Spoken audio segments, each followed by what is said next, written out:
नमस्कार दोस्तों, मैं रोहित कुमार आप सभी लोगों का directstudy.com पे बहुत बहुत स्वागत करता हूं।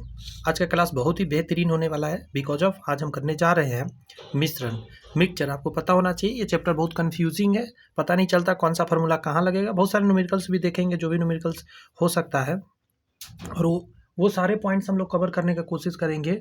जो पॉइंट्स कहीं ना कहीं बहुत सारे स्टूडेंट छोड़ देते हैं और इस पर उतना फोकस नहीं करते। क्लास 9 से रिलेटेड है और 12 से रिलेटेड है, तो बहुत ही महत्वपूर्ण होने जा रहा है।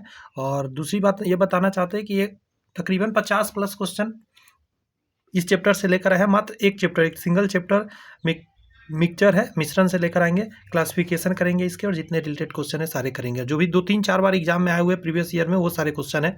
तो चैनल सब्सक्राइब करके बेल आइकन प्रेस कर सकते हैं, क्योंकि इसी तरह का आपको फिजिक्स पूरा कंप्लीट करा दिए। प्लेलिस्ट में जाकर देख सकते हैं, डिस्क्रिप्शन में पूरा केमिस्ट्री आधा कंप्लीट तकरीबन हो गया है, और बायोलॉजी भी स्टार्ट हो गया है, उसका वीडियो अपलोड करा दिया गया है।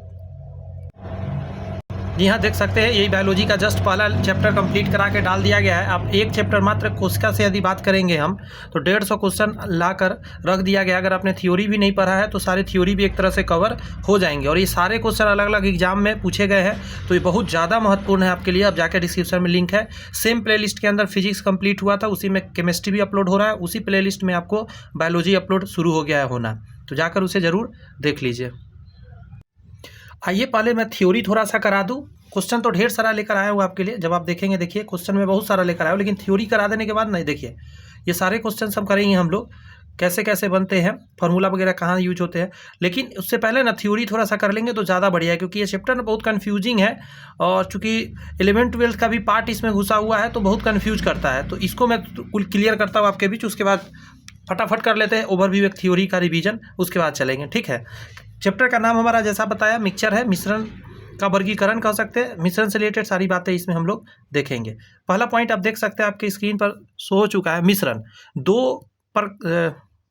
दो प्रकार के होते हैं, जैसे एक समांग मिश्रण कहलाता है, एक विषमांग मिश्रण कहलाता है। समांग मिश्रण में आता है विलयन, जिसको सॉल्यूशन के नाम से जानते हैं, तथा विषमांग मिश्रण दो प्रकार के होते हैं, एक निलंबन सस्पेंशन होता है, एक कोलाइड होता है, ठीक है। यहाँ पे अगर आपके मन में ये चल रहा होगा कि सर पहले ये तो बता देते हैं कि मिश्रण क्या है, तो मिश्रण क्या है, दो या दो से ज़्यादा पदार्थ जब आपस में मिले होते हैं किसी भी अनुपात में, उसे मिश्रण कहते हैं। जब वो एक निश्चित अनुपात में मिल जाते हैं तो वह यौगिक कहलाते हैं। यहाँ यौगिक नहीं पढ़ रहे हैं हम लोग मिश्रण पढ़ रहे हैं। और मिश्रण में दो बातें आपने सीखा, एक तो सॉल्यूशन के बारे में जाना जो कि समांग होते हैं। मैं जैसे समझा दूं आपको, पानी के अंदर चीनी आपने मिला दिया है, तो पानी और चीनी अच्छे से घुल मिल जाएंगे तो समांग मिश्रण के अंतर्गत आएंगे। लेकिन आप मिट्टी के कण बालू में मिला हुआ है, सॉरी मतलब पानी में मिट्टी के कण मिला हुआ है, मिट्टी मिला हुआ है, तो वो कहीं ना कहीं कोलाइड में चला जाएगा। उसके अलावा जैसे निलंबन भी एक होता है, जिसके अंदर पता नहीं चल पाता है, बहुत ही छोटे छोटे कण होते हैं मिले हुए, ठीक है। वो समांग के नहीं विषमांग के अंदर आते हैं, और ये भी इसका है। तो क्या है ना, आगे हम लोग अभी देखेंगे सस्पेंशन एंड कोलाइड। जैसे एक टिंडल प्रभाव में शो करता है, कोलाइड ये नहीं करता है। तो ये सब चीज़ क्या है, टिंडल प्रभाव आगे हम लोग बहुत अच्छे से समझ लेंगे। मिश्रण 3 भागों में बांटा गया है मिश्रण को, विलयन, निलंबन और कोलाइड, जो कि यहाँ पे ऊपर दिया भी गया है। तो क्लियर पहले हो गया कि समांग वाले को हम लोग क्या बोलते हैं, विलयन, और जो विषमांग है, असमांग जिसको बोलते हैं, निलंबन और कोलाइड बोलते हैं। तो पहले विलयन पढ़ लेते हैं, फिर एक एक करके उन पॉइंट्स को भी देख लेंगे। विलयन को हम लोग सॉल्यूशन बोलते हैं, और बचपन से ही हम लोग पढ़ते आ रहे हैं। सॉल्यूशन में एक सॉल्यूट होता है, एक सॉल्वेंट होता है, जो कि यहाँ पे दिया गया है। तो इसका ट्रिक भी है कि जो बड़ा लिखा जाता है वो ज़्यादा अमाउंट में होता है, और जो कम लिखा जाता, छोटा नाम लिखा जाता है, वो छोटा अमाउंट में होता है। यानी कि पानी और चीनी का मिश्रण है। तो जैसे क्या है ना कि चीनी मिला दिया गया 2 चम्मच 1 गिलास पानी में, तो चीनी कहलाएगा सॉल्यूट, और सॉल्वेंट कहलाएगा पानी, क्योंकि पानी ज़्यादा मात्रा में। तो ये सब मतलब ट्रिक भी काम आता है याद रखने में, क्योंकि बहुत लोग ना भूल जाते हैं विलायक क्या है, विलय क्या है, तो इससे नहीं भूल पाते कि हाँ, जो ज़्यादा मात्रा में हो वो बड़ा लिखा जाता है, नहीं विलायक, और जो छोटा मात्रा में हो कम लिखा जाता है, सल्यूट। कह रहा है यहाँ पढ़िए जरा कि विलयन 2 या 2 से अधिक पदार्थों का समांग मिश्रण होता है। This is the important line, समांग मतलब homogeneous, not the heterogeneous. We know that the mixture has 2 types, homogeneous and heterogeneous, but the solution is a homogeneous mixture, just like as for example salt and water mixture, sugar and water mixture, पानी में नमक घोल दो आप या पानी में चीनी घोल दो, सभी मिश्र धातु है, जितने भी मिश्र धातु बनाया जाता है वो सारे भी सोल्यूशन के अंतर्गत आ जाते हैं। अब कुछ लोग के मन में चला, अच्छा सोल्यूशन तो मैं यही जानता हूँ पानी में घुला हुआ, that means not a right. Always not a solution is a mixture of two liquid और वन सॉलिड और one liquid, this is also mixture of two solids, just like धातु है, मिश्रित धातु है, जिसको अलॉय बोलते हैं। तो मुझे लगता है अच्छे से क्लियर ये बातें हो गई होंगी। यहाँ पे कहा जा रहा है विलयन के अवयवों को दो भागों में बांटा जाता है, एक तो सॉल्वेंट होता है, एक सल्यूट होता है। तो जिस, गौर से सुनिए, जिस द्रव में किसी पदार्थ को घुलाया जाता है, दैट मीन्स जो पदार्थ आकर घुलेगा जिसके अंदर, तो जिसके अंदर घुला उसे उस द्रव को विलायक कहते हैं। अथवा विलयन में जिस पदार्थ की मात्रा अधिक होती है, जो मैं अभी थोड़ा देर पहले समझा रहा था, उसे विलायक कहते हैं। विलायक को परिक्षेपण माध्यम यानी डिस्पर्सन मीडियम भी कहा जाता है। विलायक की अवस्था ठोस या गैस हो सकती है। एक चीज़ समझिएगा, पानी तो हम लोग जानते हैं कि पानी में ही ज़्यादातर चीज़ आकर घुल जाता है, अंडरस्टैंड। बट एक चीज़ जानिएगा कि ये ना ठोस और गैस भी हो सकता है। कहने का मतलब विलायक की अवस्था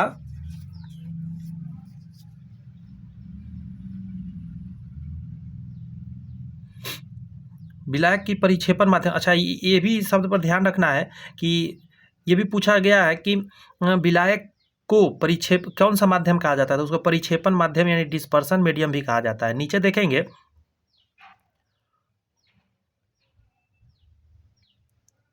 जैसे विलय, जो पदार्थ द्रव में घुलकर विलयन को बनाता है, जो द्रव में घुल गया या ये कहिए विलायक में घुल गया, उसे विलय कहते हैं। विलय मतलब विला जाना। अथवा जो पदार्थ विलयन में कम मात्रा में रहता है उसे विलय कहते हैं। विलय को परिक्षेपित कण यानी डिस्पर्सल पार्टिकल भी कहते हैं, मतलब उसको डिस्पर्सन मीडियम कहा गया था, इसको डिस्पर्स पार्टिकल कहते हैं। विलय की अवस्था ठोस, द्रव और गैस हो सकती है। मतलब जो घुलने वाला, जैसे पानी के अंदर कार्बन डाइऑक्साइड गैस घुला देते हैं, कोल्ड ड्रिंक्स हम लोग पीते हैं, तो वहाँ पे देख रहे हैं, वहाँ पे द्रव के अंदर जाकर क्या घुल गया, तो आप कहेंगे कि गैस घुल गया आकर, चीनी घोल दिया तो ठोस घुल गया।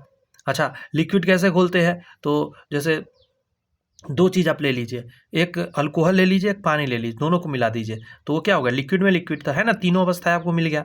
अब आप कहेंगे कि ठोस कैसे है, ये ऊपर वाला मन में चल रहा होगा, मुझे पता है कि ठोस में, तो आपको एक मैं बात बताता हूँ।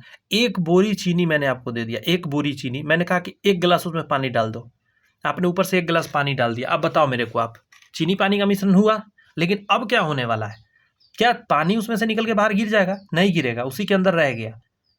तो वो भी एक तरह के कहाँ, वहाँ पे क्या हो जाएगा कि देखिए, मैं एक ऐसे समझाने के लिए बोल रहा हूँ, ये लॉजिकली उतना सही नहीं है, लेकिन इससे आप थोड़ा सा आइडिया लग सकता है कि पानी उसमें घुल गया ना एक तरह से, तो कहाँ गया वो पानी, उसी में रह गया ना, इसीलिए वहाँ कहला जाएगा, जो चीनी ज़्यादा अमाउंट में है तो विलायक कहला जाएगा, और पानी जो चीनी जो है, सॉरी पानी जो है उस समय सॉल्यूट का काम करेगा। वैसे आगे हम लोग देखेंगे कहाँ ये सब होती है बातें। जैसे कि एग्जाम्पल देखिए नीचे, यहाँ पे कह रहा है चीनी जल के विलयन में जल विलायक है और चीनी विलय है, क्योंकि चीनी कम है। आगे कहता है पीतल में कॉपर विलायक है तथा जस्ता विलय है, क्योंकि पीतल बनता है कॉपर और जस्ता से, जिंक और कॉपर से बना हुआ है ना पीतल। यहाँ से एक क्वेश्चन तो ये भी बन गया, ये भी क्वेश्चन आता है ना एग्जाम में कि पीतल का निर्माण कैसे कैसे होता है, तो कॉपर में क्या मिलाया गया है, जस्ता।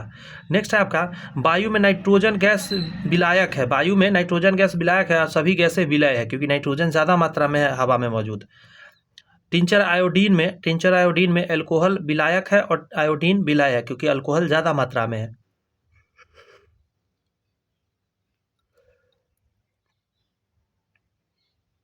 यहाँ पे कहा जा रहा है विलायक के प्रकृति के आधार पर विलयन निम्न प्रकार के होते हैं। जैसे पहला करा है जलीय विलयन, एक्वस सॉल्यूशन बोलते हैं। जब किसी पदार्थ को जल में घुलाकर विलयन बनाया जाता है तो उसे जलीय विलयन कहते हैं। जल अधिकांश पदार्थों को घुलाने का क्षमता है, जिसके कारण जल को सर्वव्यापी विलायक यानी यूनिवर्सल सॉल्वेंट कहते हैं। मतलब बहुत ज़्यादा चीज़ को ये अपने अंदर घुलाता है, इसलिए इसको यूनिवर्सल सॉल्वेंट बोलते हैं। नेक्स्ट है अजलीय विलयन, जिसको नॉन एक्वस सॉल्यूशन बोलते हैं। जब विलायक की भूमिका में जल के अतिरिक्त कोई अन्य द्रव्य हो, जैसे कि कार्बन सल्फाइड हो, ठीक है, कार्बन डाइसल्फाइड हो, CH2 हो गया, अल्कोहल हो गया, कार्बन टेट्राक्लोराइड हो गया, एसीटोन आदि रहता है तो उसे अजलीय विलायक कहते हैं। नेक्स्ट है वास्तविक विलयन, जिसको ट्रू सॉल्यूशन के नाम से जानते हैं। कभी कभी विषमांग प्रकृति के मिश्रण जैसे स्टार्च और जल का मिश्रण को भी विलयन कहा जाता है, लेकिन यह वास्तविक विलयन नहीं होता है। वास्तविक विलयन केवल समांग मिश्रण ही होता है, मतलब विषमांग मिश्रण भी कभी कभी विलयन में आ जाता है, ठीक है, तो उसको बोलते हैं अवास्तविक विलयन।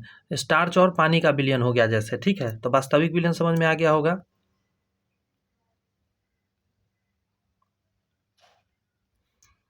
विलयन या वास्तविक विलयन के प्रमुख गुण निम्न है। पहला है कि विलयन एक समांगी मिश्रण है। विलयन क्या है? एक समांगी मिश्रण। नेक्स्ट है विलयन में विलय के कणों का आकार व्यास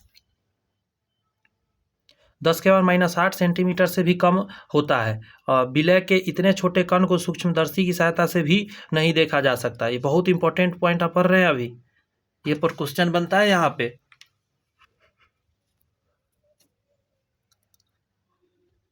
कण का आकार के ऊपर क्वेश्चन बनता है तो ख्याल रखिएगा। क्या है फिर से एक बार सुनिए। विलयन की बात करें, सॉल्यूशन एक समांगी मिश्रण होता है, पहला पॉइंट तो ये आपको याद रखना है। दूसरा है कि विलयन के विलय के कणों का आकार जो होता है व्यास 10⁻⁸ सेंटीमीटर से भी कम होता है, ये बहुत ज़्यादा कम है। विलय के इतने छोटे कण को सूक्ष्मदर्शी की सहायता से भी आप नहीं देख सकते, इसीलिए वास्तविक विलयन का ये दोनों गुण आप याद रखिएगा। अगला गुण है कि विलयन अत्यंत ही अस्थायी होते हैं, ठीक है। और इसका क्या मतलब है देखिए, विलयन को कुछ समय तक स्थिर छोड़ देने पर विलय के कण नीचे नहीं बैठ सकता। बहुत छोटे कण है ना, इसलिए नीचे नहीं बैठ पाता है। विलयन के विलय कण फिल्टर पेपर के आर पार हो जाते हैं, ये भी ध्यान रखना है। ये इस पे क्वेश्चन बना हुआ है, आगे देखिए क्वेश्चन में सब चीज़ आएगा। विलयन के अवयव को फिल्टर पेपर द्वारा पृथक नहीं किया जा सकता। आगे कहा जा रहा है विलयन से होकर प्रकाश के गुजारने पर प्रकिरणित नहीं होता है, यानी टिंडल प्रभाव शो नहीं करता है। प्रकिरणित नहीं होना मतलब टिंडल प्रभाव नहीं शो करता है, ये ध्यान रखना है। विलयन के अवयव आपस में रासायनिक अभिक्रिया नहीं करते। जैसे चीनी को पानी में डाले हैं तो ऐसा नहीं कि कुछ नया चीज़ बन गया हो, चीनी पानी आपस में रिएक्ट करके, रासायनिक अभिक्रिया वो नहीं करते। आगे देखिएगा, यहाँ कहा जा रहा है विलयन की विलीयता यानी सॉल्युबिलिटी ऑफ सॉल्यूशन के निकालेंगे कैसे, तो कह रहा है निश्चित ताप, टेम्परेचर इज कांस्टेंट एंड दाब इज कांस्टेंट। निश्चित ताप और दाब पर 100 ग्राम विलायक में विलय की घुलने वाली अधिकतम मात्रा को विलय की उस विलायक में विलीयता सॉल्युबिलिटी कहते हैं। मतलब 100 ग्राम विलायक में, मतलब सॉल्वेंट में जो विलय कितनी घुल सकती है, तो उसी को हम लोग क्या बोलते हैं, अधिकतम मात्रा जो उसमें सॉल्यूट का आ सकता है, उसी को हम लोग बोलते हैं सॉल्युबिलिटी ऑफ सॉल्यूशन। तो निकालने का तरीका है क्या, नीचे विलायक डालेंगे, नीचे सॉल्यूशन नहीं डालते हैं, नीचे सॉल्यूशन नहीं डालते हैं, नीचे डालते हैं विलायक यानी सॉल्वेंट, और ऊपर डालते हैं सॉल्यूट और गुने 100 करते हैं। ये याद रखिएगा, यही मिस्टेक होता है न्यूमेरिकल बनाते समय, नीचे सॉल्यूशन बच्चा डाल देता है। तो आप मात्रा नहीं ना देख रहे हैं कि कितना है सॉल्यूशन के अंदर, आप ये देख रहे हैं कि विलायक के अंदर विलय कितना है, अंडरस्टैंड, सॉल्वेंट के अंदर सॉल्यूट कितना है, इसको हम लोग विलयन की विलीयता बोलते हैं। तो इसीलिए इस तरीका के निकाला जाता है, इस पर थोड़ा सा ध्यान रखना होता है फार्मूला पर। आगे है ताप तथा दाब के बदलने से विलीयता में बदलाव आ जाता है। ताप तथा दाब विलीयता को निम्न तरह से प्रभावित करता है। गौर से पहला पॉइंट देखिएगा, ठोस पदार्थ का द्रव में विलीयता, ठोस पदार्थ का द्रव में विलीयता पर ताप का महत्वपूर्ण प्रभाव पड़ता है। ताप बढ़ने से ठोस की विलीयता में वृद्धि हो जाती है। क्लियर हुई बात है, ठोस पदार्थ का द्रव में विलीयता पर ताप की महत्वपूर्ण प्रभाव पड़ता है। जैसे ताप बढ़ने से ठोस की विलीयता में वृद्धि हो जाती है। ठोस का द्रव में विलीयता पर दाब का कोई सार्थक प्रभाव देखने को नहीं मिलता है, ये ध्यान रखिएगा।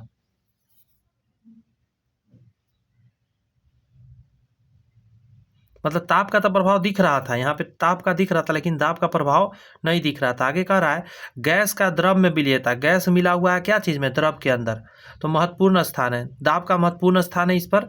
दाब बढ़ने से गैस का द्रव में विलीयता बढ़ जाती है, मतलब प्रेशर आप ज़्यादा करेंगे तो ज़्यादा से ज़्यादा गैस घुलेगा क्या चीज़ के अंदर, द्रव के अंदर। आगे कह रहा है गैस का द्रव में विलीयता ताप बढ़ने से घट जाती है, क्योंकि ताप बढ़ने से गैस के अणुओं की गति तेज हो जाती है, इसलिए मिल नहीं पाता। मतलब अगर ठोस को गर्म कर रहे हैं, मतलब ऐसे समझिए पानी में आपने चीनी मिला रहे हैं और पानी को आप गर्म करने लगिए तो चीनी ज़्यादा घुलेगा, लेकिन पानी के अंदर आप कार्बन डाइऑक्साइड मिला रहे हैं, मतलब कोल्ड ड्रिंक्स बनाने के लिए, और आप गर्म करने लगिएगा तो फिर कोल्ड ड्रिंक कार्बन डाइऑक्साइड कम मिलेगा। उसको आप क्या कीजिए, प्रेशर कीजिए, प्रेशर करिएगा तो ज़्यादा से ज़्यादा मिलेगा। वही बात यहाँ समझाने का कोशिश किया गया है।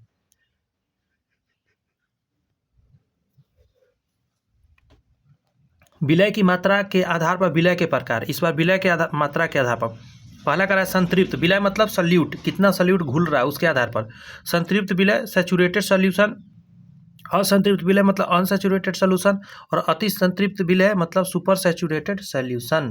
तो संतृप्त विलयन में होता है निश्चित ताप पर विलयन जिसमें विलय की अधिकतम मात्रा घुली हो उसे संतृप्त विलयन कहते हैं। निश्चित ताप पर विलयन जिसमें विलय की और अधिक मात्रा घुलाई जा सके असंतृप्त विलयन कहते हैं। मतलब एक निश्चित ताप और दाब बना दिया आपने, उस पर जितना घुलना है घुला दिया आपने, उसको संतृप्त विलयन कहते हैं। गर्म नहीं करना है, टेम्परेचर नहीं बढ़ाना है।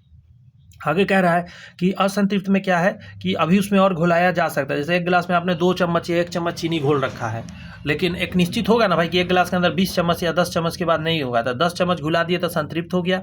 अगर आपने 2-4 चम्मच अभी डाला है और डाला जा सकता है तो असंतृप्त हुआ। एक हो गया कि आप हाईली मतलब उसमें डाल दीजिए, मतलब गर्म कर करके। कह रहा संतृप्त विलयन में अगर और अधिक मात्रा में विलय की घोल दिया जाए तो विलयन अति संतृप्त हो जाता है। अति संतृप्त विलयन बहुत अधिक अस्थायी होता है। विलयन से विलय की अतिरिक्त मात्रा तुरंत ही रवा यानी क्रिस्टल के रूप में हो जाता है। इसको तरीका बताता हूँ। आप बतासा खाए हैं? बतासा बिहार के होंगे तो जानते जरूर होंगे। बतासा हो गया या क्या बोला जाए उसको, मकुंदाना हो गया, ये जो है प्रसाद के रूप में मिलता है। ये बनते समय आप देखेंगे पानी के अंदर इतना ज़्यादा चीनी मात्रा में रहता है और खौलते रहता है, और उसको बनाते समय उसको ज़मीन पे जिस जगह पे बनाना है वहाँ गिराया जाता है, गिरते ही वो जम जाता है, क्रिस्टल बन जाता है। वही बात है, वो अति संतृप्त उस समय होता है। यूट्यूब पे सर्च करके भी आप देख सकते हैं या गूगल पे। तो मुझे लगता है ये तीनों बातें आपको अच्छे से समझ में आ गई। अब इस पॉइंट को समझिए। इस पॉइंट में कहा जा रहा है आपको कि विलयन का सांद्रण मतलब स्ट्रेंथ ऑफ सॉल्यूशन। अब स्ट्रेंथ निकालना है तो इसको क्या कहेंगे, तो विलयन का सांद्रण या सामर्थ्य से तात्पर्य है कि विलयन में, गौर से, विलयन में विलय की मात्रा कितनी घुली है। उसमें बदल गया, वहाँ पे कुछ और था, यहाँ कुछ और क्वेश्चन अब होने वाला है। विलयन के इकाई भाग में घुले विलय की मात्रा को विलयन की सांद्रता बोलते हैं। इकाई भाग मतलब जितना ले लीजिए, 100 ग्राम ले लीजिए या 50 ग्राम या 20 ग्राम, जो भी आपको लेना है उतना ले लीजिए, उसको इकाई मान लीजिए, और उसके अंदर कितना विलय घुला हुआ है ये मायने रखता है। जैसे पहला कह रहा है इसमें द्रव्यमान प्रतिशत के रूप में, मतलब ग्राम में हो सकता है, लीटर में हो सकता है, आयतन के रूप में भी तो हो सकता है। जैसे 100 ग्राम विलयन में उपस्थित विलय के ग्राम को विलयन की सांद्रता कहते हैं। जैसे विलयन की सांद्रता निकालना हो तो विलय का द्रव्यमान बटा विलयन का द्रव्यमान, नीचे विलयन का द्रव्यमान जाएगा, ये ध्यान रखिएगा। तो इसको बोलते हैं हम लोग, क्या निकल के आता है, तो ये निकल के आता है विलयन का सांद्रण, मतलब स्ट्रेंथ ऑफ सॉल्यूशन, कि कितना उसका स्ट्रेंथ है। मतलब विलयन नीचे डाला गया है और ऊपर डाला गया है उसमें घुला हुआ मात्रा। विलायक का कहीं चर्चा है, बोलो आप, नहीं ना चर्चा, इसमें विलायक का चर्चा नहीं होता। कितना विलय जाता है कितना द्रव्यमान में, उसे बोलते हैं। तो ये तो ग्राम में हो गया। अब यही आपको क्या चीज़ में निकाला जा सकता है, वॉल्यूम में, आयतन में। जैसे आयतन के विचार से विलयन के प्रति 100 ग्राम भाग में विलय की मात्रा निकाल सकते हैं, तो विलयन की सांद्रता यहाँ से भी निकल जाएगा। तो आयतन ऊपर डालिएगा विलय का, नीचे सॉल्यूशन का डालिएगा, उन्हें 100 करिएगा, परसेंट में निकल जाएगा। इसके अलावा भी कुछ पॉइंट्स है, जैसे कि आपको है मोलरता, एक मोललता। तो क्या है भाई, तो मोलरता मोललता में ज़्यादा का अंतर है नहीं। प्रति लीटर अगर आप निकालते हैं, प्रति लीटर विलयन में, ठीक है, उपस्थित विलय की मोलों की संख्या को मोलरता कहते हैं। नेक्स्ट यदि हम बात करेंगे तो ये तो समझ गए होंगे यहाँ पे कि मोलरता में मोलरता एक मोललता होता है। मोलरता में होता है विलय की मोलों की संख्या, नीचे होता है विलयन का लीटर में आयतन। यहाँ पे मोललता जब निकाला जाता है तो ग्राम में हो जाता है। बस सेम चीज़ है कि विलायक का, एक मिनट रुकिएगा, विलायक नहीं होना चाहिए, यहाँ बिलियन होगा, ठीक है, यहाँ गलत लिखा है विलायक। बिलियन का ग्राम में द्रव्यमान होगा और ऊपर में विलय की मोलों की संख्या होगा, ठीक है। और यहाँ 1000 से गुना कर देंगे, क्योंकि 1 kg में, ठीक है, 1000 ग्राम होता है। मोलों की संख्या से मोलरता निकलता है। ऐसे हम लोग न्यूमेरिकल देखेंगे, वहाँ और क्लियर करेंगे। कह रहा है बिलियन के ताप बदलने पर मोलरता प्रभावित हो जाता है, क्योंकि ताप बदलने से आयतन बदल जाता है, लेकिन मोलरता ताप बदलने से नहीं बदलता, क्योंकि मोलरता की तुलना में मोलरता में सांद्रता व्याप्त करना ज़्यादा उपयुक्त है, क्योंकि ताप परिवर्तन से मोलरता बदल जाता है, किंतु मोलरता नहीं बदलता, क्योंकि ग्राम तो नहीं बदलता ना, द्रव्यमान किसी चीज़ का नहीं बदलता गर्म करने से, इसीलिए इस पर ताप का प्रभाव नहीं पड़ता मोलरता में, लेकिन मोलरता में पड़ता है। ध्यान रखिएगा, यहाँ बिलियन नीचे होगा, यहाँ भी बिलियन होगा, विलायक नहीं होगा, यह थोड़ा सा ध्यान रखिएगा। इसमें 1000 से गुना नहीं करिएगा, क्योंकि आयतन है, आयतन प्रति लीटर में ही निकलता है। और ये 1000 आया है किस चीज़ के लिए? द्रव्यमान।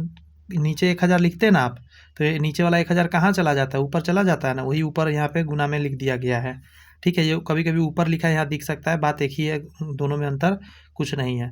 बस हमेशा याद रखें कि मोलरता जो बड़ा लिखा जाता है ना, वो द्रव्यमान, ठीक है, और जो छोटा लिखा जाता है आयतन। ध्यान रखिएगा, आयतन से बात हो तो मोलरता, लरता, मोलरता, और द्रव्यमान का मोलरता। अच्छा, इसका एगो याद रखने का एक तरीका, दो तरीका है। एक तरीका तो नाम से जो बताया, एक तरीका इसका याद रखने का, जैसे आयतन में ना कहीं भी र नहीं आता है, र शब्द नहीं आता आयतन में, लेकिन द्रव्यमान में र आता है। तो जिसमें र आता है ना, उसमें र वाला नाम नहीं होता है, मोलालिटी होता है। और जिसमें आयतन है, जिसमें र नहीं आता है, उसका नाम में क्या होता है? र लगा रहता है, मोलरता। तो आयतन हमेशा याद रखेगा इस चीज़ से कि आयतन का बात हो रहा है, माइंड में आएगा। आयतन में जब ये बात बताए रहेंगे ना, तो आपको माइंड में क्लिक कर जाता है कि हाँ, कि मोलरता में क्या होगा। मोलरता जैसी र आएगा ना, तो आपको लगेगा कि हाँ, आयतन का बात हो रहा है, क्योंकि इसमें र नहीं है। और मोललता, मोललता में र नहीं है, यानी कि द्रव्यमान की बात हो रही है। एगो है मोल प्रभाज, मोल फ्रैक्शन क्या है? तो बिलियन में विलय और विलायक के मोलों की संख्या तथा बिलियन में उपस्थित कुल मोलों की संख्या के अनुपात को विलय या विलायक का मोल प्रभाज बोलते हैं। मतलब दोनों का अलग अलग आप निकाल सकते हैं। इसमें जैसे देखिए ना, विलय का निकालना है मोल प्रभाज, और विलायक का मोल प्रभाज। तो क्या करते हैं, अगर विलियन का कुल निकालना हो तो दोनों का जोड़ देंगे, आ जाएगा आपका विलय के मोल प्लस विलायक के मोल जोड़ने से। तो इसको निकालने के लिए ऊपर क्या लिखेंगे? विलय की मोल, और नीचे विलियन का कुल मोल। यहाँ पे लिखेंगे विलायक का मोल, और नीचे लिखेंगे विलियन का कुल मोल। तो इससे हम मोल प्रभाज यानी कि मोल फ्रैक्शन निकाल सकते हैं किसी चीज़ का भी।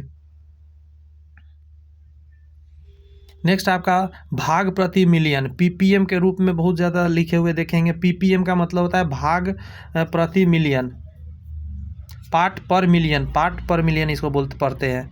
जब गौर से सुनिए, बिलियन में जब बिलियन में विलय की बहुत ही अल्प मात्रा उपस्थित रहता है, तब सांद्रता पीपीएम यानी पार्ट्स पर मिलियन में व्यक्त किया जाता है। बिलियन के 10⁶ भाग में उपस्थित विलय के ग्राम में भार को विलय का पीपीएम में सांद्रता कहते हैं। बात समझ में आया? जैसे पीपीएम बराबर होता है विलय का ग्राम में द्रव्यमान, बटा के नीचे बिलियन का आयतन, गुने 10⁶ करना पड़ता है, तो पीपीएम निकलता है। इससे क्वेश्चन नहीं पूछता है आपसे, ये आपको नॉलेज के लिए बताया जा रहा है। पीपीएम का फुल फॉर्म पूछ सकता है। अगर सामान्य किसी बिलियन में विलय कोई ठोस पदार्थ या विलायक कोई द्रव होता है, परंतु विलायक या विलय किसी भी अवस्था में हो सकता है। पदार्थ की अवस्था ठोस, द्रव और गैस के आधार पर बिलियन इस प्रकार बांटा गया है। ये बहुत काम का है, बहुत ज़्यादा बहुत ज़्यादा बहुत ज़्यादा, मतलब जितना का है उतना कम है। इसका ढेरों उदाहरण पूछता है इससे रिलेटेड, वहाँ जवाब देना रहता है। समझ में आ रही है बातें? ये थोड़ा सा ध्यान रखने वाली बातें हैं।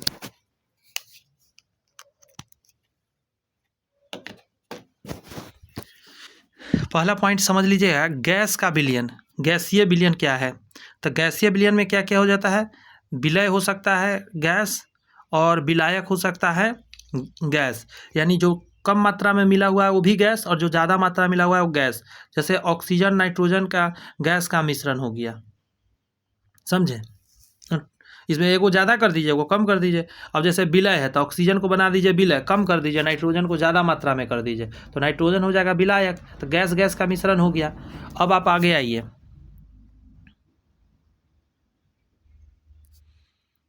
ये बहुत जरूरी है हर एक चीज़ जानना। जैसे गैसीय विलयन में कहते हैं द्रव गैस का मिश्रण हो गया, इसमें विलय के रूप में क्या है द्रव, मतलब द्रव कम मात्रा में, गैस ज़्यादा मात्रा में, तो इसको क्लोरोफॉर्म बोलते हैं या नाइट्रोजन गैस का मिश्रण बोल सकते हैं। मतलब क्लोरोफॉर्म को नाइट्रोजन गैस के मिश्रण में मिला दीजिए। आगे करा ठोस और गैस का मिश्रण, तो कपूर या नाइट्रोजन गैस का मिश्रण, कपूर तथा नाइट्रोजन गैस का जो मिश्रण होता है ये ठोस विलय है, और अधिक मात्रा में क्या है आपको विलायक है गैस। द्रवीय विलयन में भी सेम कंडीशन होगा, गैस और द्रव का विलयन, मतलब द्रव ज़्यादा मात्रा में है, गैस कम मात्रा में है, तो जल में घुली ऑक्सीजन, देख रहे हैं, गैस कम है द्रव ज़्यादा है, गैस में घुला ऑक्सीजन। अच्छा, इस बार द्रव ज़्यादा कर दीजिए, मतलब द्रव में द्रव मिला दिए तो जल में घुली एथेनॉल हो गया, अल्कोहल कहते हैं जिसको।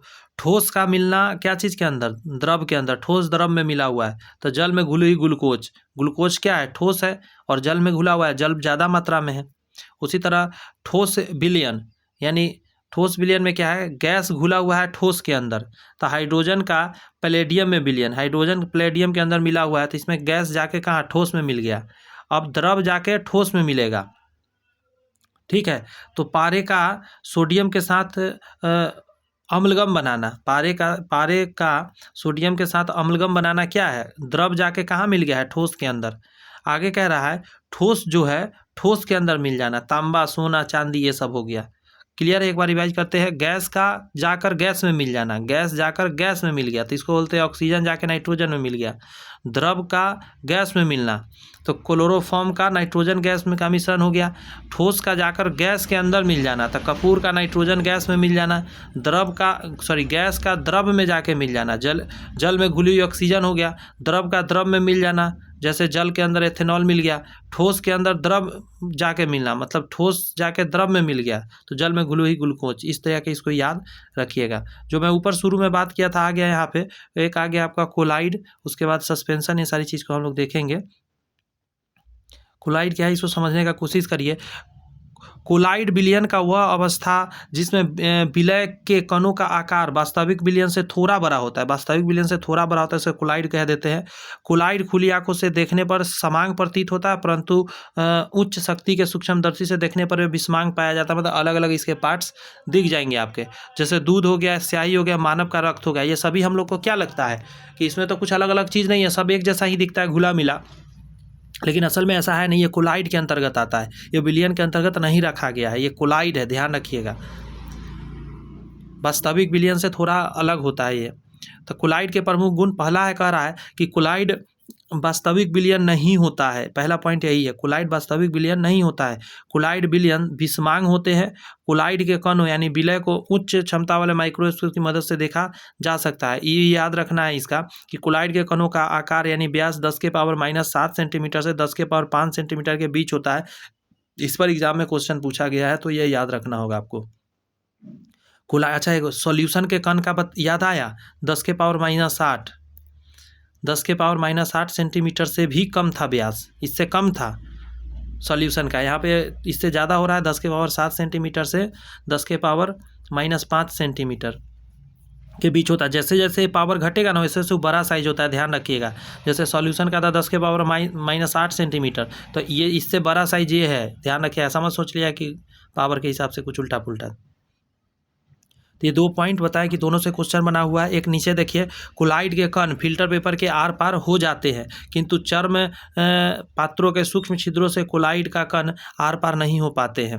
समझे, चर्म मतलब चमड़ा का बना हुआ जो पत्र होता है उससे पार नहीं होता है, लेकिन फिल्टर पेपर से पार हो जाता है। नेक्स्ट कहा जा रहा है आपका कि कोलाइड विलयन से प्रकाश को गुजरने पर प्रकाश का प्रकीर्णन हो जाता है। इस घटना को टिंडल प्रभाव के नाम से जाना जाता है। कोलाइड विलयन से प्रकाश गुजारने पर प्रकाश प्रकीर्णित हो जाता है, इसे टिंडल प्रभाव कहते हैं। This is the very very important topic.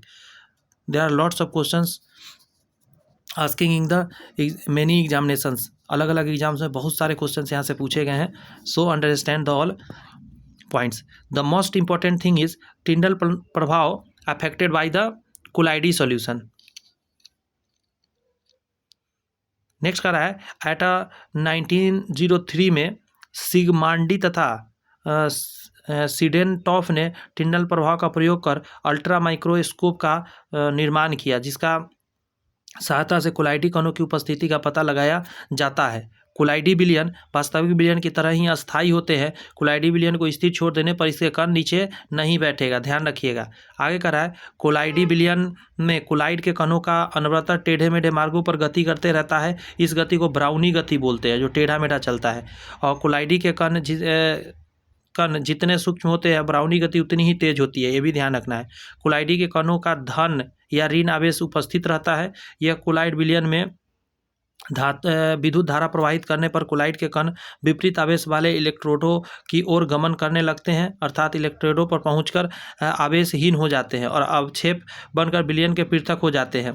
अवक्षेप हमेशा ठोस पदार्थ होता है जो सॉल्यूशन से बाहर आता है, ध्यान रखिएगा। विद्युत क्षेत्र में कोलाइड कणों के ऐसे गमन को वैद्युत कण संचालन इलेक्ट्रोफोरेसिस बोलते हैं। मतलब कोलाइड के कण निगेटिव या पॉजिटिव हो सकते हैं। अगर उस 2 रॉड डाल दिया जाए और उसमें बिजली दिया जाए बैटरी से, तो जो एनोड होता है, एक एनोड होता है, एक कैथोड होता है, ये ध्यान रखिए, एक एनोड और एक कैथोड। घर में जो बैटरी होता है उसमें कैथोड पॉजिटिव होता है, लेकिन जो ये सब सॉल्यूशन करते हैं ना, वहाँ कैथोड जो होता है निगेटिव होता है और एनोड होता है पॉजिटिव। और इसमें क्या होता है कि सारे जो पॉजिटिव कण हैं वो इस पे आने लगते हैं और जितने निगेटिव है इस पे आने लग जाते हैं। इसी को इलेक्ट्रोफोलाइसिस बोलते हैं, इलेक्ट्रोफोरेसिस बोलते हैं, इलेक्ट्रोलाइसिस नहीं, इलेक्ट्रोफोरेसिस बोलते हैं। ये थोड़ा सा ध्यान रखना है आपको। क्लियर हो रही है बातें? नेक्स्ट जो है कोलाइड के प्रकार, मतलब क्लासिफिकेशन ऑफ कोलाइड्स। कोलाइड विलयन के अवयव ठोस, द्रव और गैस तीनों अवस्थाओं में हो सकते हैं। ठीक है। कोलाइड विलयन के परिक्षेपित प्रावस्था सल्यूट तथा परिक्षेपण माध्यम सॉल्वेंट के भौतिक अवस्था के आधार पर कोलाइड को निम्नलिखित भागों में बांटा जाता है। मतलब कोलाइड बहुत तरह का है। पहला है सॉल, ध्यान रखिएगा, कह रहा है सॉल एक कोलाइड है जिसमें सूक्ष्म ठोस कण द्रव में परिक्षेपित मतलब डिस्पर्स रहते हैं, अर्थात इस कोलाइड में ठोस कण विलय और द्रव विलायक के रूप में होता है। मतलब द्रव के अंदर जाके ठोस मिल गया है, समझे? इसको सोल के रूप में हम लोग जानते हैं। ठोस के कण जो है द्रव में परिक्षेपित डिस्पर्स रहता है। उदाहरण हो गया स्याही, इंक के अंदर लिक्विड के अंदर ठोस कण बहुत सारे रहते हैं। साबुन का विलयन, स्टार्च जल का विलयन, रंगाई में आने वाले पेंट्स हो गया, मिल्क ऑफ मैग्नीशिया हो गया, कोलाइडी सोना हो गया, ये सारी चीज़। नेक्स्ट आपका अब है ठोस सॉल। सॉलिड सॉल क्या होता है? तो ठोस सॉल में ठोस कण ठोस माध्यम में ही परिक्षेपित हो जाते हैं, जैसे माणिक्य हो गया, नीलम हो गया और अन्य रंगीन पत्थर हो गया। तो ठोस के अंदर ठोस का मिश्रण ये है। ठीक है, ये सब कोलाइडी है। अगला है आपका पायस। इस पे खूब क्वेश्चन एग्जाम में आता है, स्टार पे स्टार लगा लीजिए। पायस इमल्सन के बारे में खूब क्वेश्चन आता है। ठीक है, ऐसे कोलाइडी विलयन जिसमें परिक्षेपित प्रावस्था तथा परिक्षेपण माध्यम दोनों द्रव हो सॉल कहलाता है। सॉल में विलय तथा विलायक दोनों ही द्रव होते हैं, लेकिन आपस में अमिश्रित होते हैं, मतलब मिल नहीं पाता। जैसे दूध हो गया, कॉड लिवर ऑयल हो गया, कर्ड लिवर ऑयल, मक्खन हो गया, फेस क्रीम हो गया, जितना भी फेस क्रीम हो गया, मक्खन हो गया, कर्ड लिवर ऑयल हो गया, दूध हो गया, ये सभी पायस के अंदर आते हैं। मतलब द्रव में द्रव का परिक्षेपण है ये। उसके अलावा एक जेल आता है। जेल एक प्रकार का अर्ध ठोस कोलाइड है। कैसा है? अर्ध ठोस कोलाइड है, जिसमें द्रव पदार्थ एक ठोस परिक्षेपण माध्यम में वितरित रहते हैं। मतलब कहाँ पे है? ठोस द्रव जाके ठोस में मिला हुआ है, उसको जेल बोलते हैं। मतलब ठोस ज़्यादा है, द्रव ही कम है। जितने जेली वाला टॉफ़ी वगैरह खाते हैं उसकी बात कर रहा है यहाँ पे। और भी है, ये सारे से क्वेश्चन बना हुआ है एग्जाम में। जैसे जिलेटिन हो गया, पनीर हो गया। पनीर भी क्या चीज़ के अंदर आ जाते हैं? तो ध्यान रखिए, ठोस मात्रा ज़्यादा है, लिक्विड की मात्रा कम है। नेक्स्ट है एरोसॉल। एरोसॉल्स ऐसे कोलाइडी विलयन है जिसमें ठोस अथवा द्रव गैसीय माध्यम में परिक्षेपित होता है। मतलब ये दोनों चीज़, ठोस या द्रव, कहाँ? गैस में मिला हुआ है जाके। जैसे धुआं हो गया, ठोस चीज़ मिला हुआ है। बादल हो गया, द्रव जाके मिला हुआ है गैस में। कुहासा हो गया, केस या बाल स्प्रे हो गया, ये सारी चीज़। नेक्स्ट है फोम। फोम या झाग क्या है? फोम या झाग ऐसे कोलाइडी विलयन जिसमें गैस द्रव माध्यम में परिक्षेपित है, द्रव के अंदर गैस गया हुआ है। जैसे शेविंग क्रीम का झाग हो गया, साबुन के बुलबुले हो गए, इसे एग्जाम्पल याद रखना है, का झाग हो गया। नेक्स्ट है ठोस फोम। सॉलिड फोम क्या होता है? तो ठोस फोम वह कोलाइड है जिसमें गैस ठोस माध्यम में परिक्षेपित रहते हैं। यहाँ पे क्या था? गैस द्रव माध्यम में था, यहाँ पे है ठोस गैस ठोस माध्यम में, यहाँ गैस था द्रव में, तो उसको फोम या झाग बोलते हैं। और सॉलिड फोम का मतलब है इसमें उल्टा हो गया, गैस ठोस में जाकर, जैसे रबर फोम वगैरह स्पंज वगैरह होगा उसमें ठोस के अंदर गया हुआ है हवा।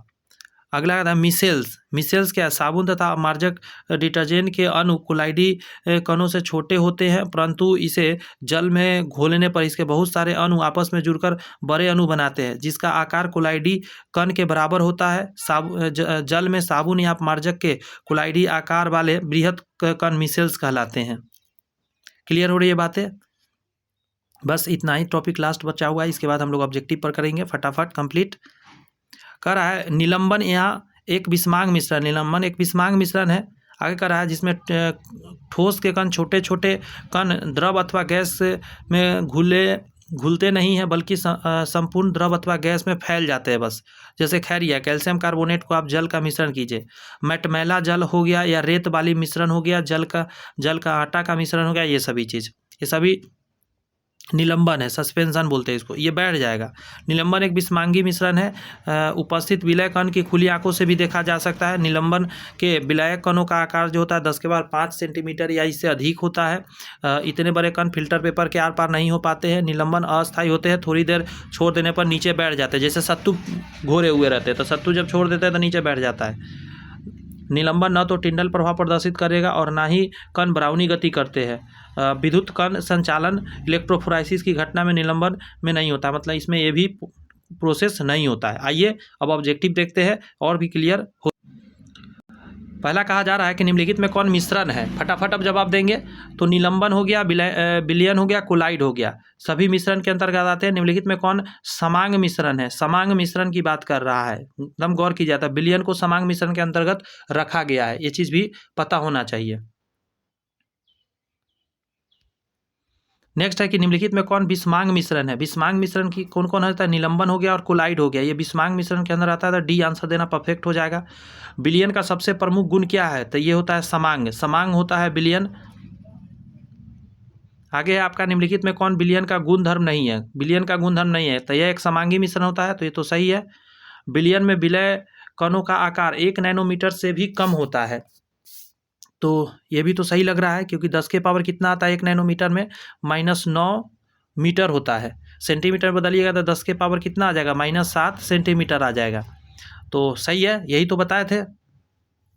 आगे कहा जाता है विलयन के कण का आकार 1 नैनोमीटर से भी कम होता है, तो ये दोनों सही पॉइंट निकल गया। आगे कह रहा है यह टिंडल प्रभाव प्रदर्शित करता है। जी नहीं, विलयन कभी भी टिंडल प्रभाव प्रदर्शित नहीं करता, यही आंसर होगा। यह अत्यंत ही अस्थायी होता है। जी हाँ, ये अस्थायी होता है। यहाँ पे कहा जा रहा है टिंचर आयोडीन जो एंटीसेप्टिक के रूप में इस्तेमाल होता है, विलायक की भूमिका कौन है? तो अल्कोहल हो जाएगा। विलायक मतलब जो ज़्यादा मात्रा में था, अल्कोहल, आयोडीन कम मात्रा में है, तो विलय कहलाएगा आयोडीन। आगे कहा जा रहा है कि निम्नलिखित में कौन वास्तविक विलयन है? तो वास्तविक विलयन क्या होता है?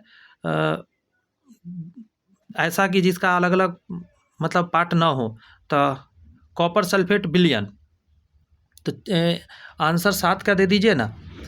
सभी मान के चलिए, कॉपर सल्फेट विलयन भी है, एल्कोहल और जल का मिश्रण भी हो गया, समुद्री जल भी हो गया, ठीक है, ये सभी क्या है? वास्तविक विलयन है। समुद्री जल में बहुत कई तरह का ये बिहेव करता है, ये वास्तविक के जैसा भी करता है, अवास्तविक के जैसा भी करता है, इसीलिए उसमें डाल सकते हैं आप। विलयन में कम मात्रा में उपस्थित पदार्थों को विलय माना जाता है, सही बात है, कम मात्रा में क्या है? उसको विलय कहा जाता है। और पदार्थ को विलयन में अधिक मात्रा होने की उपस्थिति को विलायक माना जाता है, ये दोनों सही है। अब क्लियर हो रही है बातें आसानी से। अगला पॉइंट में कह रहा है कि विलय के कण को परिक्षेपित कण और विलायक को परिक्षेप्य माध्यम भी कहते हैं। तो जी हाँ, विलायक को परिक्षेप्य माध्यम कहते हैं, विलय के कण को परिक्षेपित कण बोलते थे। ये भी पॉइंट इसके लिए एकदम परफेक्ट है, 100%। थ्योरी पर है, आसानी से अब होते जा रहा है। यहाँ कह रहा है कौन सा सही नहीं है, इस पर ध्यान दीजिएगा, निगेटिव पूछ रहा है। वास्तविक विलयन विषमांग नहीं होते हैं, वास्तविक विलयन विषमांग नहीं होते थे, ये बात सही लिखा गया है कि वास्तविक विलयन विषमांग नहीं होते, समांग होते हैं। वास्तविक विलयन प्रकाश का प्रकीर्णन नहीं करते, ये भी सही बात है, नहीं करते हैं। आगे कहता है वास्तविक विलयन के कण को सूक्ष्मदर्शी से नहीं देखा जाता। ये भी सही है, नहीं देख सकते आप। वास्तविक विलयन के कण फिल्टर पेपर को नहीं निकल पाते, नहीं निकल जाते हैं, ये निकल जाते हैं, तो ये गलत है। नेक्स्ट है कि निश्चित ताप और दाब पर एक ऐसा विलयन जिसमें विलय की और अधिक मात्रा घुलाया नहीं जा सके, निश्चित ताप दाब पे अब और नहीं घुला सकते, उसको संतृप्त विलयन के रूप में जानते हैं। आगे कह रहा है सर्वात्रिक विलायक किसे कहते हैं, तो जल को बोला जाता है यूनिवर्सल सॉल्वेंट। नेक्स्ट है निश्चित ताप पर किसी संतृप्त विलयन को गर्म करने पर उसकी प्रकृति हो जाएगी। निश्चित ताप पर स्थित किसी संतृप्त विलयन को गर्म करने पर उसकी प्रकृति कैसी हो जाएगी, गर्म किए तो असंतृप्त में बदल जाएगा। बात समझ में आया, ताकि और भी उसमें कोई चीज़ आप घुला सके। आगे कहा जा रहा है निम्नलिखित में कौन एक वास्तविक विलयन नहीं है। वास्तविक विलयन कौन नहीं है, चीनी जल का विलयन तो वास्तविक है, तो ये आंसर नहीं होगा। नमक जल का विलयन भी वास्तविक है, ये भी नहीं होगा। फिटकिरी जल का विलयन स्टार जल का, फिटकिरी जल वाला भी नहीं है, ये आंसर हो जाएगा। स्टार और जल का विलयन वास्तविक नहीं है, बिस्मांग मिश्रण है, अवास्तविक के अंतर्गत रखा गया है। नेक्स्ट पॉइंट की बात करेगा, निम्नलिखित में कौन विलयन है। विलयन कौन सा है, तो विलयन हो जाएगा जल का एल्कोहल में मिश्रण विलयन हो जाएगा, ये सभी विलयन के अंतर्गत नहीं आएगा। नेक्स्ट है नमक तथा जल के वास्तविक विलयन के संदर्भ में कौन सा कथन सही है, तो यह पारदर्शक तथा अस्थायी होता है, एकदम सही है। इसके कण को खुली आंखों से देखा जा सकता है, ये गलत है, नहीं देखा जा सकता। यह टिंडल प्रभाव प्रदर्शित नहीं करता है, ये भी सही है, नहीं करता है। इसके कणों को छान कर अलग किया जा इसके कण को छान कर अलग किया जा सकता है, नहीं, ये भी नहीं कर सकते। इसका तो दो आंसर हो जाएगा जी, समझे, इसका दोनों आंसर हो जाएगा, कुछ मिसप्रिंट है इसमें। अब याद कीजिए जरा, किसी विलयन में विलय की विलयता, किसी विलयन में विलय की विलयता, तो विलय ऊपर हो जाएगा, विलायक नीचे हो जाएगा। याद कीजिएगा, फार्मूला बताए थे, विलय ऊपर विलायक नीचे, विलयन नहीं होगा नीचे, विलायक की मात्रा गुने 100 कर देंगे, यही आंसर हो जाएगा। यहाँ पे कह रहा है पोटेशियम सल्फेट का 12 ग्राम 60 डिग्री सेल्सियस पर जल के 75 ग्राम में विलय है, इसकी ताप पर पोटेशियम सल्फेट की विलयता कितनी होगी, कैसे निकाला जा सकता है। तो देखिए ज़रा, सबसे पहले आप एक चीज़ समझिएगा ज़रा, आपको एक चीज़ समझना पड़ेगा कि इसको निकालने के लिए आपको 12 ग्राम, देखिए टेम्परेचर का तो बातें नहीं कीजिए, 12 ग्राम में था 12 ऊपर लिखिए, और पोटेशियम सल्फेट का आपको निकालना पड़ेगा यहाँ पे ग्राम में द्रव्यमान, तो उसको निकालिएगा तो 75 आएगा आपका।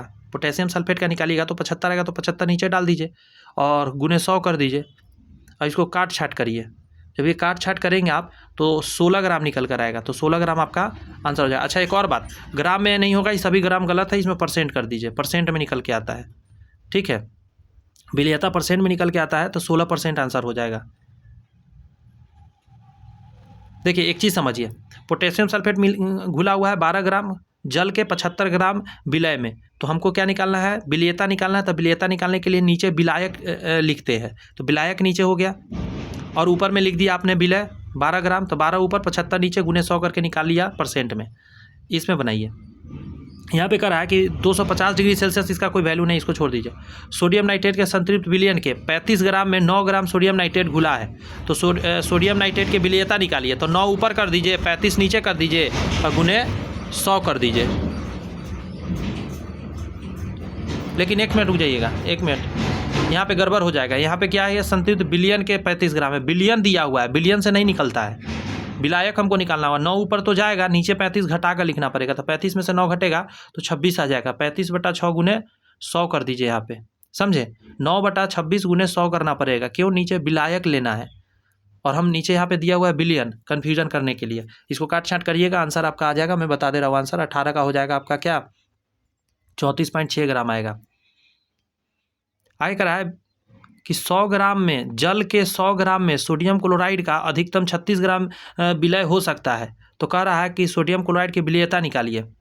बस समझ में आया, तो ये तो आराम से निकल जाएगा, 36 ही आंसर हो जाएगा, क्योंकि पानी विलायक है, अब विलायक ही दिया हुआ है 100 ग्राम, तो नीचे 100 आएगा, ऊपर में कितना जाएगा 36, और गुने 100 करिएगा, कट जाएगा, तो 100 ग्राम नहीं, सब परसेंट में आएगा, ध्यान रखिएगा, ये सब का परसेंट होगा, ग्राम ग्राम जहाँ जहाँ मैं बताया हूँ ये सब ग्राम नहीं है, सब परसेंट में आता है, गुने 100 कर रहे हैं ना, इसीलिए। ये कह रहा है निम्नलिखित में किस विलयन की प्रकृति अस्थायी होती है, अस्थायी पूछ रहा है। तो हमेशा याद रखिएगा अस्थायी जो होता है ना, अति संतृप्त अस्थायी होता है, संतृप्त और असंतृप्त अस्थायी होता है, लेकिन अति संतृप्त अस्थायी होता है। जैसे इसको छोड़िएगा क्रिस्टल बन जाएगा। स्थिर ताप पर, ताप स्थिर है, किसी दिए गए द्रव में किसी द्रव में किसी गैस की विलयता आरोपित दाब के समानुपाती होता है। यह नियम किसने प्रतिपादित किया है? तो आपका आंसर निकल के आएगा हेनरी ने प्रतिपादित किया है। यह इस पॉइंट में कहा जा रहा है आपको कि किसी द्रव में, क्या चीज़ में, द्रव में ठोस पदार्थ की विलयता पर दाब का प्रभाव पड़ेगा। द्रव में ठोस है तो गर्म करने से बढ़ जाएगा, बहुत ही कम पड़ता है। फिर से सुनिए, किसी द्रव में ठोस पदार्थ की विलयता पर दाब का प्रभाव बहुत ही कम पड़ता है। तो हाँ, एकदम न के बराबर पड़ता है, ताप का पड़ता है। ताप बढ़ने पर किसी विलायक में ठोस पदार्थ की विलयता बढ़ जाती है। तो ये बताया था मैं, थ्योरी करी, दोनों सही है। यहाँ पे निगेटिव बताना है, ये ध्यान रखिएगा। द्रव में ठोस की विलयता प्रायः ताप बढ़ने पर बढ़ती एवं ताप घटने पर घटती है। तो ठोस है ना, तो हाँ ये सही है। ताप बढ़ने पर बढ़ती है और ताप घटने पर घटती है। आगे है, द्रवों में ठोस की विलयता दाब में परिवर्तन पर अप्रभावी रहता है। ये भी सही है, दाब से कोई इसमें लेना देना नहीं होता है। द्रवों में गैसों की विलयता, अब इस बार द्रव में गैस की विलयता ताप बढ़ने पर घट जाती है। हाँ, ताप बढ़ाइएगा तो घट जाएगा और ताप घटाने पर घटती है।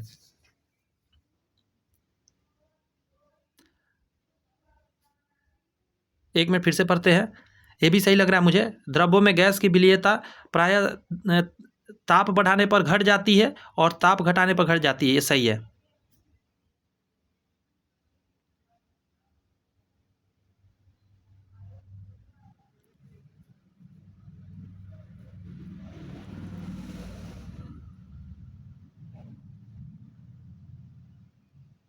यहाँ बढ़ती है करना पड़ेगा ना, क्योंकि देखिए यहाँ पे घट रहा है तो यहाँ पे बढ़ेगा, ताप घटाने पर बढ़ जाती है।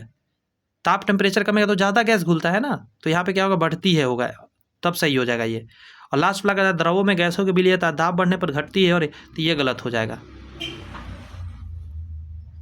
आगे कहता है विलयन के इकाई परिणाम में घुले हुए विलय की मात्रा क्या कहते हैं? विलयन के इकाई परिणाम में घुले हुए विलय की मात्रा क्या कहते हैं? तो इसको हम लोग बोलते हैं विलयन की सांद्रता या विलयन की शक्ति बोलते हैं, दोनों तो कह सकते हैं। यहाँ कहता है किसी विलयन में 125 ग्राम में किसी पदार्थ का 25 ग्राम घुला हुआ है। 125 ग्राम विलयन है और 25 ग्राम घुला हुआ है, तो उसकी सांद्रता प्रतिशत बताइए। बस ऊपर नीचे डाल के सॉल्व कर लीजिए। 25 ऊपर जाएगा, 125 नीचे आएगा, गुने 100 कर दीजिए, तो यहाँ से निकल के आ जाएगा आपका। काट कूट करके निकाल लीजिएगा, 20% आएगा। इसी तरह यहाँ इतना ग्राम जल के आयतन में इतना ग्राम एरोसोल्स घुला हुआ है, तो प्रतिशत के रूप में जल एरोसोल्स विलयन की सांद्रता बताइए। तो सांद्रता बताने के लिए 25 तो ऊपर जाएगा, नीचे दोनों जोड़ कर आएगा। ध्यान रखने वाली बात है, क्यों जोड़ कर आएगा? क्योंकि नीचे सॉल्यूशन लिखा जाता है, दोनों जोड़ने पर सॉल्यूशन बनेगा। गुने 100 करिएगा, 100 से 100 जाएगा नहीं, 25 आंसर आ जाएगा। यहाँ करा प्रति लीटर विलयन में घुले विलय की मोलों की संख्या को क्या बोलते हैं? अब यहाँ पे क्या चीज़ में है? प्रति लीटर विलयन में, तो द्रव्यमान और एक लीटर था, तो ट्रिक दिया था, याद आया क्या? मोललता है, मोलरता में क्या आंसर दीजिएगा? तो विलयन में कहीं भी लीटर में, सॉरी आयतन है ना, प्रति लीटर विलयन में, तो ये आयतन की बात कर रहा है। लीटर में तो आयतन निकलता है, तो आयतन में कहीं भी आपको र दिख रहा है, द्रव्यमान में दिखता है। बात समझ में आ रही है? तो द्रव्यमान का र दिखता है तो मोललता होता है, इसका मोलरता आंसर देना सही रहेगा। तो ट्रिक काम करता है, अगर आपको याद रहे तो कन्फ्यूजन होगा। विलायक के 1000 ग्राम में 1 kg में घुले हुए विलय के मोल की संख्या को क्या नाम से जानते हैं? तो ग्राम की बात कर रहा है ना, तो मोललता आंसर देना पड़ेगा। 1 लीटर विलयन में उपस्थित विलय के ग्राम अणुओं की संख्या को क्या कहते हैं? ग्राम अणु की संख्या पूछ रहा है, तो ध्यान रखिएगा यहाँ पे 1 लीटर की बात किया है, तो आयतन की बात किया है, तो मोलरता टिक मारना है, समझना है इस चीज़ को। बदल के पूछता है, लेकिन सही जाना है। आगे कह रहा है कि ppm का अर्थ होता है, तो A और B दोनों हो सकता है। 1 मिलीग्राम पर लीटर या 1 मिलीग्राम पर kg भी कह सकते हैं, यानी यहाँ आयतन के रूप में और यहाँ द्रव्यमान के रूप में, दोनों सही है, दोनों परफेक्ट है। किसी विलयन की मोललता और मोलरता समान नहीं हो सकती है। देखिए यहाँ कह रहा है कि किसी भी विलयन की मूललता और मूलरता समान नहीं हो सकती है। तो ये सही बात है, हमेशा याद नहीं हो सकती। अब यहाँ कैसे याद रखिएगा, तो एक आयतन की बात होती है, एक द्रव्यमान की बात होती है। तो मूललता तो द्रव्यमान की बात होगी। यहाँ पे द्रव्यमान मतलब केजी में लिख देता हूँ, ऐसे समझिए, यहाँ केजी की बात होगी, यहाँ लीटर की बात होगी। विलयन के ताप परिवर्तन से मूलरता परिवर्तित हो जाती है। तो यहाँ पे ये लीटर में है और एक केजी में है, ये नहीं बदलेगा, ध्यान रखिएगा कभी भी। सॉरी, केजी वाला नहीं बदलेगा, ये कभी नहीं बदलेगा, ये बदल जाएगा। तो विलयन के, ये क्या चल गया, विलयन के ताप परिवर्तन से मूलरता परिवर्तित हो जाती है। तो आप देख लीजिए, आयतन बदल जाता है, एकदम सही है, तथा मूललता में कोई परिवर्तन नहीं पड़ता। तो दोनों इसमें सही दिया गया है, ठीक है, याद रखिएगा। आगे कह रहा है कि विलयन की कौन सी सांद्रता इकाई ताप से स्वतंत्र होती है। तो ताप से जो स्वतंत्र होता है वो कौन सा है, तो मूललता हो जाएगा आंसर। द्रव्यमान से संबंधित जो होगा वही स्वतंत्र होगा। क्लियर हो रही है ना, कितना आसानी से आंसर दे पा रहे हैं आप। इस क्वेश्चन में कह रहा है कि 16 ग्राम बैरियम क्लोराइड को जल में घुलने पर विलयन का आयतन 450 मिलीलीटर होता है। इस विलयन की मूलरता कितनी होगी। मूलरता निकालने का टेक्निक आइए सीख लेते हैं। सबसे फर्स्ट ऑफ ऑल हमें क्या करना रहेगा, बैरियम क्लोराइड का निकालना रहेगा आणविक द्रव्यमान। तो बैरियम क्लोराइड का जब आणविक द्रव्यमान निकालिएगा तो बैरियम का कितना होता है, बैरियम का होता है 137। इसमें जोड़ देंगे क्लोरीन का 35.5 होता है। तो 35 दूनी 70 और 71 हो जाएगा, 71 आ जाएगा, समझे। 35.5 होता है क्लोरीन का, 2 गो है इसलिए डबल कर दिया, 35 दूनी 70 और 0.5 मिलके 1 बना लिया। तो इसको ऐड कर लेंगे तो कितना यहाँ से आ जाएगा, 208 आ जाएगा। अब बस अब ऊपर नीचे रख के भाग दे दीजिए। 16 ग्राम का बात था तो 16 ग्राम ऊपर जाएगा, 208 नीचे आएगा।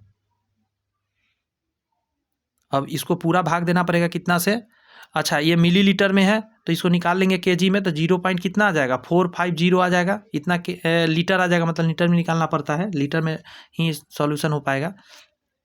तो 1000 से भाग देते हैं, 0.450 लीटर हो गया। अब इसको नीचे डाल दीजिए, 0.450। अब इसी को सॉल्व करना है, आंसर आपका निकल के आ जाएगा, बी नंबर आंसर हो जाएगा। सेम उसी तरह का क्वेश्चन यहाँ पे कि 50 ग्राम C2H5OH और 50 ग्राम जल के परस्पर मिश्रण से बने विलयन में जल का मोल प्रभाज निकालना है। मोल प्रभाज इस बार निकालना है। तो देखिए सबसे पहले क्या करना है, जल का मोल ऊपर लिखाएगा और विलयन की मोल नीचे लिखा जाएगा, जिसका पूछ रहा है। तो ऊपर जाएगा 50, ठीक है, और बट्टा के नीचे हम भाग देंगे। निकालना पड़ेगा हमको जल का ऊपर में डाल दिया, नीचे जल का निकालिएगा तो जल होता है H2O। जल क्या होता है, H2O। तो ऑक्सीजन का 16 होता है और 16 और 2 और हाइड्रोजन का 1 होता है। तो 16 2 18 हो गया, तो 18 से यहाँ भाग दीजिएगा, ये निकाल लीजिए, ये ऊपर जाएगा जो भी निकल कर आएगा। तो आएगा ये 27.8 आई थिंक आना चाहिए, मतलब सॉरी 2.78 के करीब आएगा, ठीक है। और उसी तरह यहाँ निकालिएगा 50 और बटा के नीचे इसमें कितना हो जाएगा। कार्बन का कितना होता है, कार्बन का होता है 12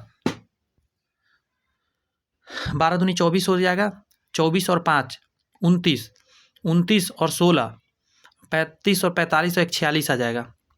कैसे निकाले पता है, कार्बन का 12 होता है, 2 कार्बन है, 12 दूनी 24 हो गया। हाइड्रोजन टोटल 5 को यहाँ पे है, तो 16 और 5 21 हो गया, सॉरी 12 दूनी 24, 24 5 29 हो गया। ऑक्सीजन का 16 होता है, 29 में 6 जोड़ेंगे तो 36 और सॉरी 35 और 35 में 10 जोड़ेंगे तो 45 और एक लास्ट में हाइड्रोजन है उसका 46। तो इसको यहाँ से भाग दीजिएगा, तो यहाँ से जो निकल कर आएगा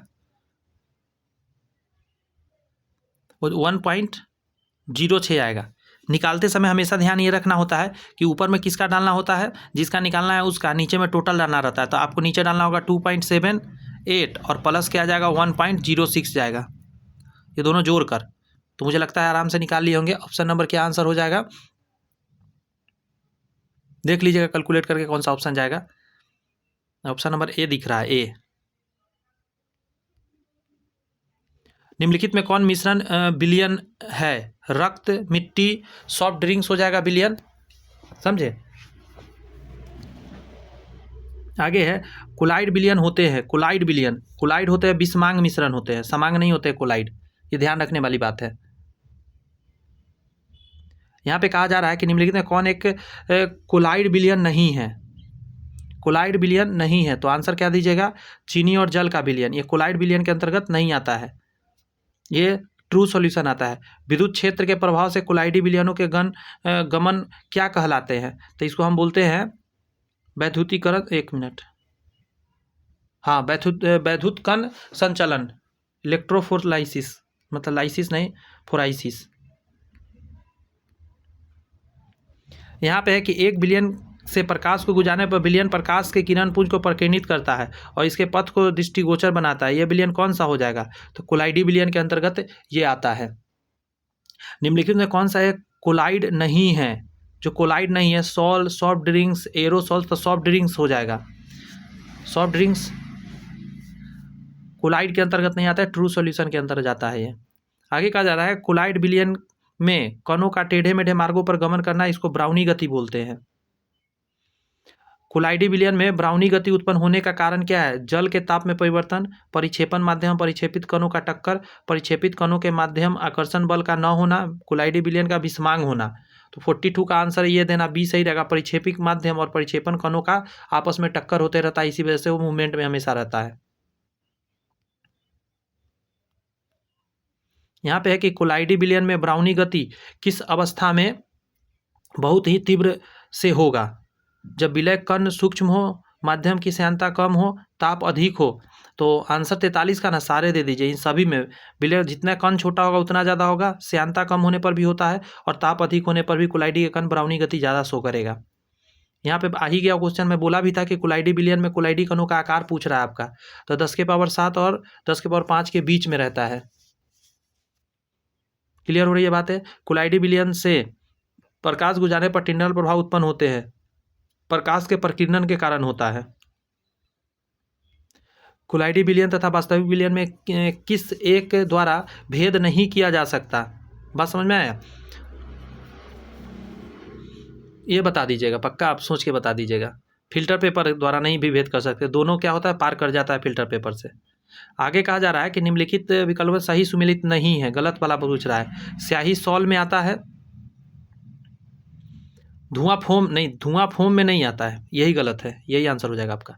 ये है एरोसॉल है, क्या है, एरोसॉल में आता है ये धुआं, एरोसॉल। दूध का पायस है, ये तो बताए थे, मानिक के पत्थर ठोस सॉल के अंतर्गत आता है। ये कह रहा है मक्खन निम्न से किसका उदाहरण है, मक्खन का आया था तो उस समय हम स्पेशल बताया था आपके, तो द्रव का ठोस के अंदर परिक्षेपण है, द्रव का ठोस में, ठोस ज़्यादा मात्रा में। निम्नलिखित में कौन एक एरोसॉल नहीं है, एरोसॉल नहीं है सो पूछ रहा है, तो आंसर दिया शेविंग क्रीम एरोसॉल नहीं है, ये फोम के अंतर्गत आता है। क्या में आता है, फोम में आता है। बादल हो गया, धुआं हो गया, कोहरा हो गया, सभी एरोसॉल है। मक्खन तथा पनीर किसका उदाहरण है, तो बताए थे जेल का उदाहरण है, मक्खन तथा पनीर जेल के अंतर्गत आता है।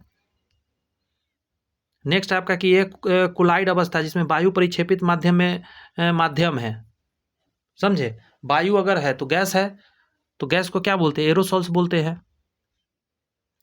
पायस क्या है, तो दो अमिश्रणशील द्रवों का मिश्रण, पायस में दो अमिश्रणशील द्रव है उसको मिला रहता है, उसको पायस बोले रहते हैं, दोनों आपस में मिल नहीं पाता है। निम्नलिखित में किसमें परिक्षेपित प्रवस्था ठोस और परिक्षेपण माध्यम गैस है, बात समझे, तो धुआं हो जाएगा। दूध को निम्नलिखित में क्या कहा जाता है, दूध को निम्नलिखित में क्या चीज़ के रूप में हम लोग जानते हैं, तो आंसर दे पाएंगे आसानी से। इसका वजह जल में परिक्षेपित बसा, जल में क्या है, बसा घुला हुआ है।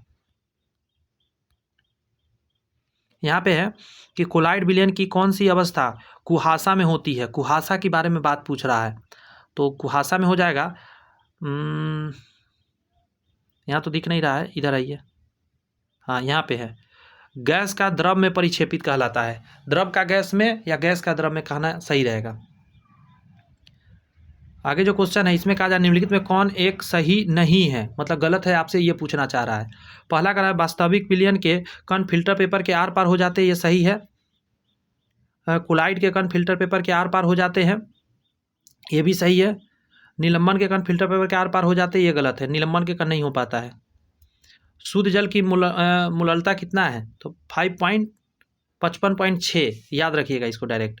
आगे कह रहा है निकाला भी जा सकता है, ऐसे ये बार बार पूछता है। निम्नलिखित में कौन निलंबन के उदाहरण है, साधारण नमक का विलय नहीं, पोटास एलम का जल में विलय नहीं, स्टार्च का जल में विलय कीचड़ युक्त जल, तो पूछ रहा है निलंबन की बात पूछ रहा है, बात समझे। तो इसका आंसर दे दीजिए कीचड़ युक्त जल। रेत के सूक्ष्म कणों का जल में होना क्या चीज़ का उदाहरण है, ये तो पक्का जवाब दे पाइएगा, निलंबन हो जाएगा ये। निलंबन के विलय कणों का आकार होता है, तो क्या जवाब दीजिएगा, 100 नैनोमीटर से बड़ा होता है, बड़ा साइज होता है ना। विलयन में कोलाइड का कण का आकार होता है, तो आंसर क्या देना रहेगा, 10⁻⁻6 सेंटीमीटर। तो यहाँ पे आज का क्लास सेशन कंप्लीट होता है। कैसा लगा सेशन मुझे जरूर बताइएगा। आज का दोस्त सेवा इतना ही रहेगा, मिलते हैं नेक्स्ट वीडियो में। All the best, bye bye, thank you. Channel subscribe करके बेल आइकन जरूर प्रेस कर लीजिए, क्योंकि इसके बाद आने वाला जो चैप्टर है मैं बता देता हूँ, 1 सेकंड नीचे, तत्वों का आवर्ती वर्गीकरण। कमाल का सेशन, हर एक एग्जाम का फेवरेट चैप्टर है। और मैं बता दूँ उसमें जो क्वेश्चन मैं लेके आऊँगा, मुझे 1 सेकंड दीजिए, मुझे निकालने में थोड़ा सा टाइम लगेगा। मतलब इतना क्वेश्चन लेके आएंगे ना कि पूरा थ्योरी साथ में पूरा समझिए कंप्लीट हो जाएगा। टोटल 150 क्वेश्चन लेकर आएंगे, मात्र एक चैप्टर से 150 क्वेश्चन। तो सोचिए कि कैसा कैसा क्वेश्चन होने वाला है। तो चलिए मिलते हैं उस वीडियो में, तब तक के लिए एंजॉय कीजिए। All the best, bye bye.